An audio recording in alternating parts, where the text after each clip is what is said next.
Assalamu alaikum warahmatullahi wabarakatuh. Hope you're doing well. We're continuing our reading of Tafseer As Sa'di, Volume 1. Okay? And we are in Surah Al-Baqarah. These are ayat, verses 241 and 242. Let's begin. Bismillah. The divorced women should be given something according to what is reasonable. This is the duty incumbent upon the pious.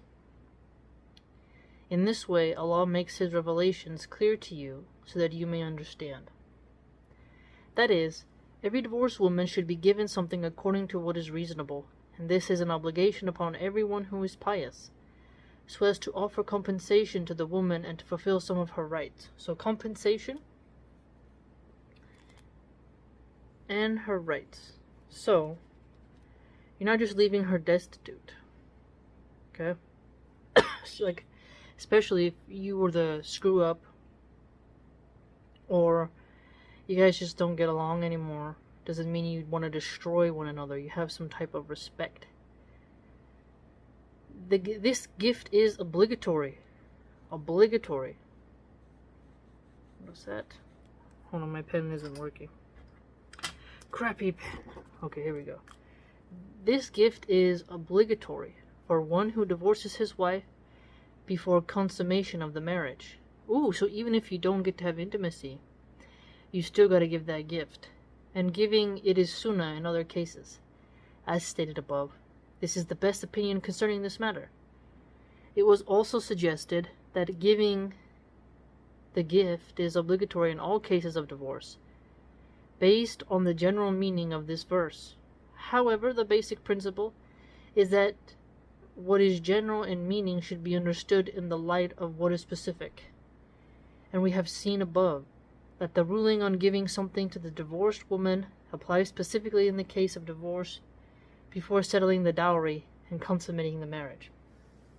So that is really unique because we get to see how the manners of the man should be. A woman being divorced doesn't mean she's automatically worthless and that you need to throw rocks at her and hate her and despise her and hope she never gets remarried. It's unique because we see here that divorce is allowed for women, and if you haven't consummated the marriage, you still have to do something kind, right?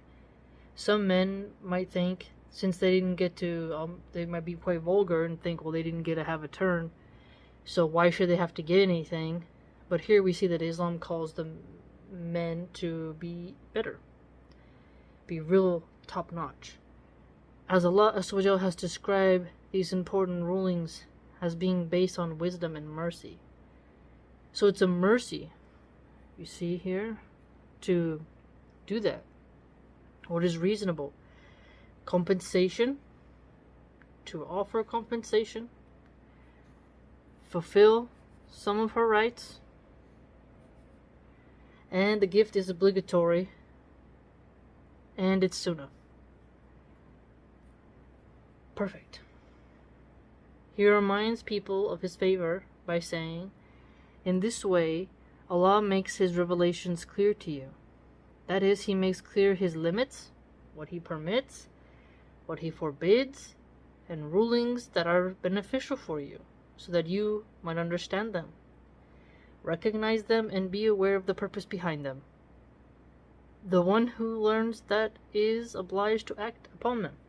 So once you've learned this, you need to act upon it if you're a guy. Woman gotta know her rights. This is beautiful. So the more women who get educated upon their rights and require that the man do this, the better the ummah will become, and the more men who do this, they will be practicing mercy, have great manners, and they will be obeying Allah subhanahu wa ta'ala and not transgressing limits, not being cruel, not being vindictive or insane or bitter because they were rejected because she called it off or whatever. Nope, it's you're doing your duty by fulfilling her rights. So we see here that the Quran is calling men to fulfill her rights. And a gift is quite a lovely thing to do. Leaves a good taste in the mouth. It doesn't create an enemy. Think about that. By giving it that gift, it makes women less afraid of marriage and less afraid of divorce, in terms of like, hey, if I call this off, am I going to be ostracized in the community? Like, what's going to happen here? Maybe she got cold feet, or she saw something about him that she didn't like, right? He doesn't then go around and be like, you know, she's this, she's that, trash talking her all around the town. We see that there's some sort of magnanimity going on here, right? And what is reasonable, and it's a duty upon the pious. So if you want to be pious, you want to be a good Muslim man, you fulfill that duty. Because it's sunnah, you're fulfilling her rights, and it's obligatory. MashaAllah. I swear, we always learn something really great every time we read the tafsir. Okay, so that was Al-Baqarah 241 and 242. Petite video, but great nonetheless. If you'd like to join my vlog, it's www.subscribestar.com/MilahanArchive. Hope to see you there.